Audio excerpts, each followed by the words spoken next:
నష్టపోయాము, ఆ విషయాల్లో ఇంక అధికంగా మేము లాభపడబోతున్నాం కనుక నీకు వందనాలు.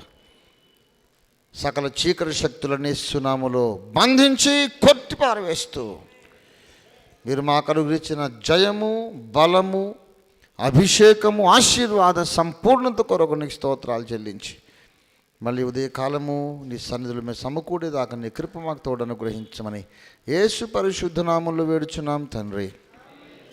మన తండ్రి అయిన దేవుని ప్రేమ, మన రక్షకుడైన సర్వాధికారి అయిన యేసుక్రీస్తునాథుని శాశ్వత కృప, సర్వశక్తిమంతుడు, సర్వ ఆదరణకు సమయోచిత సహాయానికి కారణభూతుడైన పరిశుద్ధాత్మ దేవునితోడి దివ్య మనోహర సహవాసం చేరవచ్చిన మనకందరకు భూలోకమందున్న సకల భక్త కోటికి అగాపే సంపూర్ణ సువార్త సహవాస సంఘములకు, కాపరులకు, సంఘ పెద్దలకు, నాయకులకు, సభ్యురాళ్ళందరికీ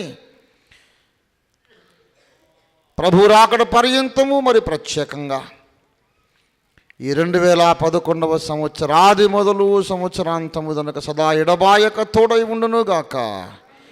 ఆమేన్, ఆమేన్, ఆమేన్. యేసు రక్తమునకే జయం, ప్రభు యేసు రక్తమునకే జయం, ప్రవేశనామమునకు సంపూర్ణ జయం కలుగునుగాక. ఆమేన్, ఆమేన్.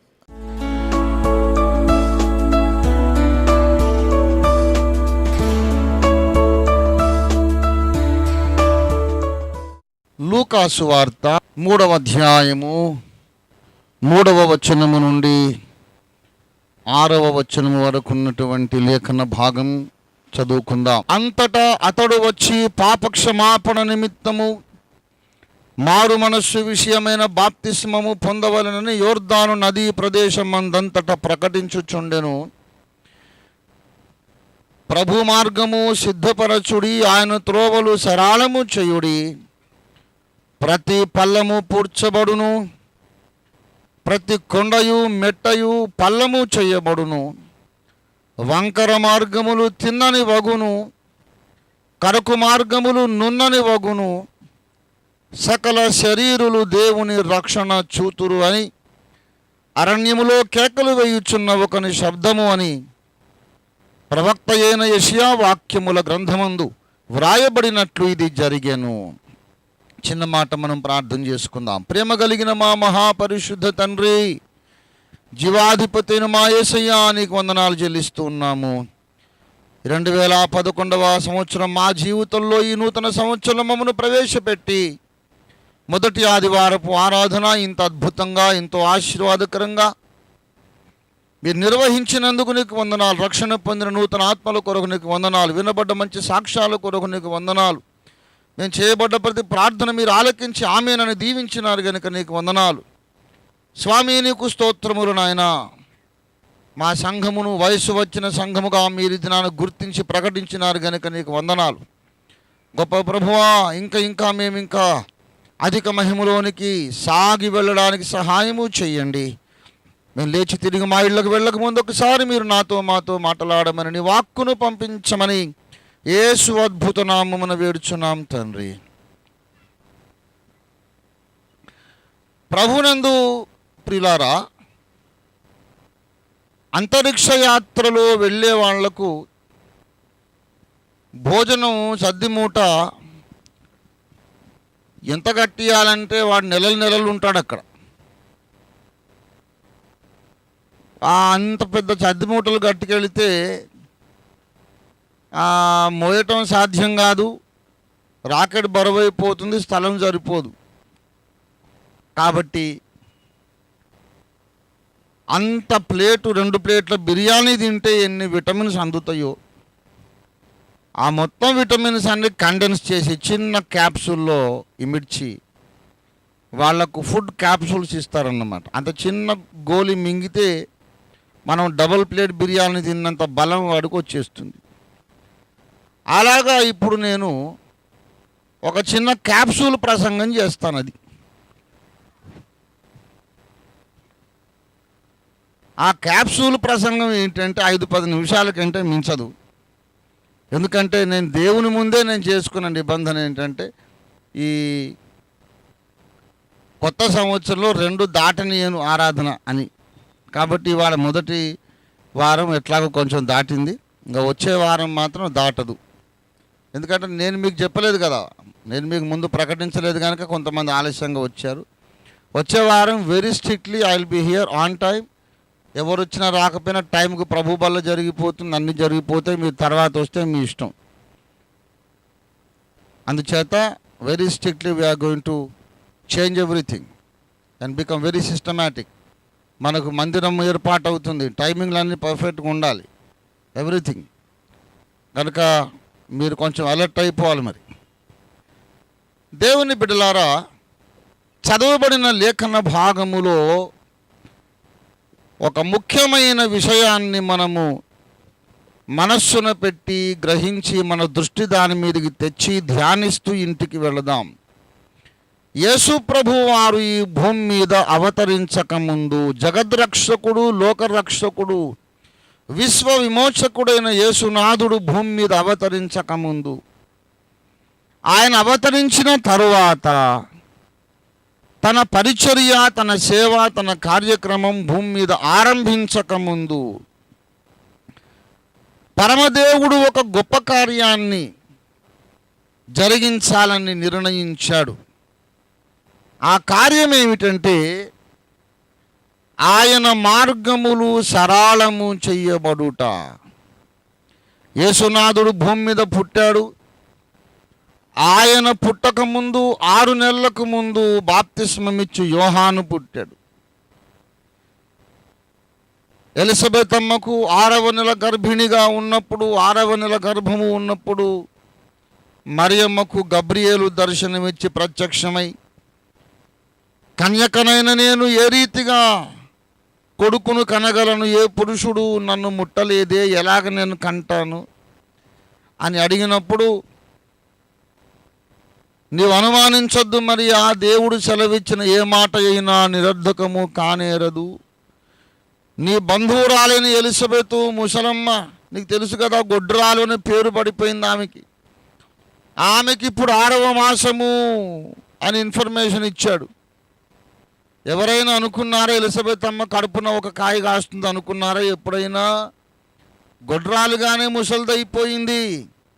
దేవుడు ఆమెను కనికరించి ముసలితనాన ఇప్పుడు ఆమె గర్భం వచ్చింది, 6వ నెల గర్భం. గనక దేవుడు చెప్తే అది జరిగి తీరుతుంది, మరి అనుమానించకు అని గబ్రియేలు మరియకు చెప్పాడు. అప్పటికే లోపల ఉన్నాడు బాప్తిస్మిచ్చు యోహాను. ఈ వార్త విని ఎలిజబెత్ అమ్మను దర్శించడానికి మరియ వెళ్ళినప్పుడు లోపల ఆయన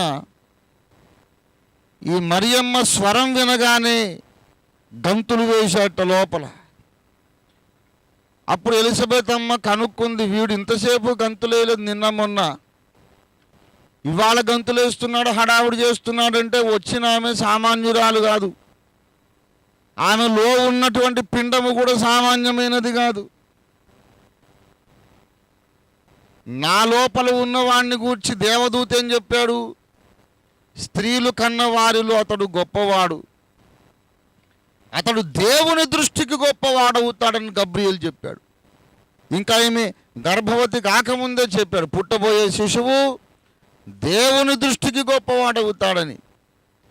అంత గొప్పవాడే గంతులేస్తున్నాడంటే అతనికంటే గొప్పవాడు మరియమ్మ కడుపులో ఉన్నాడని ఎలిజబెత్ అమ్మకు అర్థమైపోయింది. ప్రిలారా, ఆ తర్వాత ఎలిజబెత్ అమ్మ కన్నది. జకరియా భార్య అయిన ఎలిజబెత్ అమ్మ యోహానును కన్నది. సరిగ్గా 6 నెలలయ్యాక యేసు ప్రభువును మరియమ్మ కన్నది. తర్వాత సరిగ్గా యోహానుకు 30 ఏళ్ల వయసు వచ్చినప్పుడు ఆయన సేవ ప్రారంభించాడు. వెనక యేసు ప్రభు వారికి కూడా 30 ఏళ్ళు నిండినప్పుడే సేవ మొదలుపెట్టాడు. వీళ్ళిద్దరు 6 నెలలు లీడింగ్లో ఉన్నారన్నమాట. 6 నెలల ముందు యోహాను పుట్టాడు, 6 నెలల వెనక యేసయ్య పుట్టాడు. 6 నెలల ముందు ఆయన సేవ మొదలుపెట్టాడు, వెనక 6 నెలలకు యేసయ్య సేవ, బోధ, బహిరంగ పరిచర్య మొదలుపెట్టాడు. ఆ లోకరక్షకుడు భూమి మీద తన బహిరంగ సేవ ఆరంభించక ముందు 6 మాసాలకు ముందు యోహాను తన సేవ ప్రారంభించాడు. యోహాను భూమి మీద చేసిన సేవల్లా 6 నెలలే సుమా, 30, 40, 50 ఏళ్ళు కాదు ఆయన చేసింది. కనీసం 6 సంవత్సరాలు కూడా కాదు, ఓన్లీ 6 months. చాలా తక్కువ సేవ చేసిన భక్తుడు ఆయన, తక్కువ సమయం. కానీ దేవుని ప్రణాళికలోని అతడు చాలా కీలకమైన వ్యక్తి. మనం ఎంతకాలము భూమి మీద బ్రతుకుతాం అనేది ముఖ్యం కాదు, దేవుని కార్యక్రమాన్ని ఎంతవరకు మనము నెరవేర్చగలుగుతున్నాం అనేది ముఖ్యం. దేవుని కొరకు బలమైన సేవ చేసిన మహాభక్తులు అనేక మంది అల్పాయుష్కులుగా ఉన్నారు. దేవుని కొరకు ఘనమైన సేవ చేసిన అనేక మంది దీర్ఘాయుష్మంతులు కూడా ఉన్నారు, లేరని చెప్పలేం. మోషే భక్తుడే గొప్ప తార్కాణం, మనకు 120 ఏళ్ళు బ్రతికాడు. అలాగే 80 ఏళ్ళు 90 ఏళ్ళు బ్రతికిన వాళ్ళు ఉన్నారు. ముంగమూరు దేవదాసయ్య గారు 100 ఏళ్ళు పైబడి బ్రతికారట. 130 ఏళ్ళు 120 ఏళ్ళు అంటుంటారు. బైబిల్ మిషన్లోని పెద్దల్ని అడిగాను, అడిగితే వారు చెప్పారు, నాయన కరెక్ట్గా అంతని చెప్పలేం కానీ 100 ఏళ్ళు అయితే దాటినాయి, అంతవరకు చెప్పగలం అన్నారు. నేను అదే మాట చెబుతున్నా. దేవుని చేత ఘనంగా వాడబడిన మహాభక్తులు ఎందరో దీర్ఘాయుష్మంతులుగా భూమి మీద బ్రతికారు. కానీ చాలామంది కొద్ది సమయమే బ్రతికారు, కొద్ది ఏళ్ళే. డేవిడ్ బ్రేనర్డ్ అనే మహాభక్తుని జీవిత కథ చదివి, ఆయన డైరీ చదివి కొన్ని వేల మంది ఉజ్జీవజ్వాలతో భగ్గున మండిపడ్డారు. డేవిడ్ బ్రేనర్డ్ గ్రంథము చదివి నేను ఉజ్జీవింపబడ్డాను అనే వాళ్ళలో అనేక మంది భక్తులను వాళ్ళ సాక్ష్యాలు నేను విన్నాను. మొత్తం తిప్పికొడుతా ఆయన 27 సంవత్సరాలు బ్రతికాడు. 27 years, నాట్ ఈవెన్ 30. అలాగా 30 ఏళ్ళు 32 ఏళ్ళు 20 ఏళ్ళు బ్రతికిన, 25, 27 అలా బ్రతికిన వాళ్ళు చాలామంది ఉన్నారు. బాప్తిస్మమిచ్చు యోహాను యవనస్తుడిగానే తన జీవితాన్ని చాలించాడు, హతసాక్షిగా మరణించాడు, తల నరికి చంపబడ్డాడు. But he changed the course of the world history. ప్రపంచ చరిత్ర ఒక మలుపు తిరగడానికి అతడు కారకుడైనాడు. దేవుని ప్రజలందరూ మేలుకొనడానికి అతడు కారకుడైనాడు. చచ్చిపోయిన వాడు ఒక్కడిని కూడా లేపలేదు. వై రివైవల్ టారీస్ అనే గ్రంథంలో లెనార్డ్ రావెన్హిల్ గారు ఈ మాట అంటారు, ఏమిటంటే బాప్తిస్మమిచ్చు యోహాను లాజరులాగా, నాయుని విధవరాలి కొడుకులాగా, షూనేమీరాలి కొడుకులాగా చచ్చిపోయిన వాడిని ఒక్కడిని కూడా లేపలేదు, కానీ మృతమైన ఒక జాతిని మేల్కొలిపాడు అన్నాడు. He brought back a whole dead nation to revival. అతడు దేవుని దృష్టికి గొప్పవాడు. అతని సేవను గూర్చి మాట్లాడుతూ ఇక్కడ లేఖనం కొన్ని విషయాలు మనకు చెబుతుంది. యోహాను సేవ ఎందుకు జరిగింది అంటే, ప్రభు మార్గము సిద్ధపరచుడి, ఆయన త్రోవలు సరళము చేయుడి అని యెషయా చెప్పిన మాట నెరవేరునట్లు ఇది జరిగెను. ప్రభు మార్గము సరళం చేయాలి. విశ్వరక్షకుడు, లోక రక్షకుడు రావాలి, పని చేయాలంటే ముందుగా దారి సిద్ధపరచాలి. మన ఊరికి విఐపీస్ వస్తారు, ప్రధానమంత్రి గారు ఇంకా ప్రెసిడెంట్ గారు వచ్చారనుకోండి, ఫలానా రోడ్డు మీద వెళుతున్నారు అని ముందుగానే తెలిసిపోయి రాష్ట్ర ప్రభుత్వం వాళ్ళు ఏం చేస్తారండి, ఆ రోడ్ అంతా గతుకులు పల్లములు అన్నీ కూడా సరిచేసి నున్నగా చేసి అటు ఇటు ముగ్గు పోసి కాస్త అందంగా కనపడేటట్టు చేస్తారు. ఈ లోకములోని ఒక అధికారి వచ్చినప్పుడే రోడ్డు సిద్ధం చేయాల్సిన అవసరం ఉంటే, విశ్వాధికారి వస్తున్నాడు, ఆయన ఊరికేనే రాడు, ముందొకడు పరిగెత్తాలి, మార్గము సిద్ధపరచాలి. ప్రియులారా, ఇక్కడ నేను ఒకే ఒక ముక్క మీతో చెప్పాలని దేవుని చేత ప్రేరేపించబడ్డాను. ప్రభువు రావడం అనేది 3 స్థాయిలలో జరుగుతుంది. మొట్టమొదట లోకములోనికి రావడం, రెండవది సంఘములోనికి రావడం, మూడవది వ్యక్తిగతంగా నీ జీవితంలోకి రావడం. Christ comes for the second time into this world to rule the world, and he will come into the church to rule the church, and he comes to your life to rule your life. రెండవసారి రాజుగా వస్తున్నాడు. ఇక రెండవసారి రావడం, రాజుగా వస్తున్నాడు. యేసు మొదటి రాకడకు ముందు ఆయన మార్గములు సరళము చేయడానికి దేవుడు ఏర్పాటు చేశాడు. యేసు రెండవ రాకడకు ముందు కూడా తప్పకుండా మార్గాలు సరళం చెయ్యాలి. ఆయన లోకములోకి రాకముందు, ఆయన సంఘములోకి రాకముందు మార్గములన్నీ సరళం చేయాల్సిన అవసరం ఉంది. ఇది దేవుని చిత్తం, ఇది దేవుని ప్లాన్, దేవుని ప్రణాళిక. అయితే ఈ దినాన కొత్త సంవత్సర సందేశం ఒకటే. లోకములోనికి యేసు రావడానికి మార్గము సిద్ధం అవుతూనే అవుతుంది. దేవుడు చేస్తున్నాడు. దేవుడు ఎన్నుకున్న సేవకుడు నిలబెట్టుకున్నాడు. ప్రపంచములోనికి యేసు రావడానికి ఏ రీతిగా మార్గము సిద్ధం కావాలో ఆ రీతిగా చేసుకుంటున్నాడు. దేవుని ప్లాన్ జరిగిపోతుంది, దాన్ని ఎవరు ఆపలేరు. కనుక ఆ అంశం ఇప్పుడు మనకు అక్కరలేదు, ఇప్పుడు ప్రస్తుతానికి అక్కరలేదు. మనమందరం ఆ ఉద్యమంలోనే ఉన్నాం. ప్రపంచములోనికి యేసు రెండవసారి రావడానికి ముందు ఈ ప్రపంచములో రంగము సిద్ధపరిచే మహా ఉద్యమంలో సైనికురాళ్ళం మనమందరము. కానీ ఈ దినాన ఒక మాట ప్రభు మనతో మాట్లాడాలని ఆయన ఉద్దేశించాడు. లోకములోనికి రాకముందు ప్రతి ఒక్కరి బ్రతుకులోనికి ఆయన స్పెషల్గా, ప్రత్యేకంగా రావాలని ఆశపడుతున్నాడు. He wants to come in a very special way into your life, to change it, to bless it, to make it powerful, to anoint it, to make it useful. నీలోనికి, నీ జీవితంలోకి ఆయన మలుచువాడుగా, చెక్కువాడుగా, ఆశీర్వదించువాడుగా, నిన్ను బలపరచువాడుగా రావాలని ఆశపడుతున్నాడు. ఇది నాన్న ఆయన ఒక పిలుపునిస్తున్నాడు. నేను మీ బ్రతుకులోకి రావాలనుకుంటున్నాను, మీరు నా కొరకు మార్గాలు సరళం చేయండి. You have to prepare the way. ఆయన సర్వశక్తిమంతుడు. ఆయనకు యోహానక్కర్లేదు, ఎవరక్కర్లేదు. మార్గములు సరళమగును గాక అంటే సరళం కావా నాకు చెప్పండి. చీకట్లో వెలుగు కలుగును గాక అంటే కలిగింది.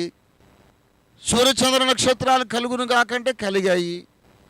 సముద్రంలో మత్స్యములు కలుగును గాక, గాలిలో ఆకాశంలో పక్షులు ఎగురును గాక, నేల నుండి జంతువులు పుట్టును గాక అంటే అన్నీ పుట్టుకొచ్చాయి. నా కుమారుడు లోకరక్షణ కొరకు బయలుదేరుతున్నాడు. మార్గములు సరళమగును గాక, మిట్టలన్నీ పల్లములన్నీ మునుపుగా చదునుగా మారునుగా అంటే మారవా? దేవుడు తన వాక్యమును పంపి పనులు చేసుకున్న కాలం ఒకటి ఉండింది. ఇప్పుడు ఆయన తన సంఘమును ఉపయోగించి కార్యాలు చేసే కాలం వచ్చింది. ఇప్పటికీ వాక్యం పనిచేస్తుంది, కానీ ఆ వాక్యము ద్వారా బలపరచబడ్డ సంఘము కూడా పని చేయాలని దేవుని చిత్తమైంది. మనం కూడా చేయాలి. Human effort is called for. నా జీవితంలో ఆయన వచ్చి కార్యం చేయడానికి నేను మార్గము సరళం చేయాలి. సరళం చేయకపోతే ఆ రాజులకు రాజు, ప్రభువులకు ప్రభువు, నిత్యరాజ్యమును ఏలుచున్న ఆ గొప్ప దేవుడు నా బ్రతుకులోకి రావడానికి అవకాశం లేదు. ఇవాళ అనేక మంది జీవితాల్లో దేవుడు వచ్చి పని చేయలేకపోతున్నాడు. ఎందుకో తెలుసా? వారు మార్గములు సిద్ధపరచుకోలేదు. ప్రభువా, నీవు రావడానికి ఆటంకంగా ఉన్నదేదో నేను తీసేసుకుంటాను. నీవెందుకు రావడం లేదు? నీవెందుకు నన్ను ఆశీర్వదించడం లేదు? ఎందుకు దర్శించడం లేదు అని అడుగుతున్నాం. ఆయన అంటున్నాడు, మార్గాలు సరళించి. 101వ కీర్తన 1 వచనములో చూడండి, దావీదు భక్తుడు ఇలాగూ ప్రార్థన చేస్తూ ఉన్నాడు. నేను కృపను గూర్చి న్యాయమును గూర్చి పాడెదను, యెహోవా నిన్ను కీర్తించెదను. నిర్దోష మార్గమున నేను వివేకముతో ప్రవర్తించెదను. నీవెప్పుడు నా యొద్దకు వచ్చేదవు. ఇందాక చెప్పాను, 3 విధాలుగా వస్తాడు. ఆయన రావడం 3 అంతస్తుల్లో ఉందన్నాను. ఇది ఒకటి, నా యొద్దకు వచ్చుట.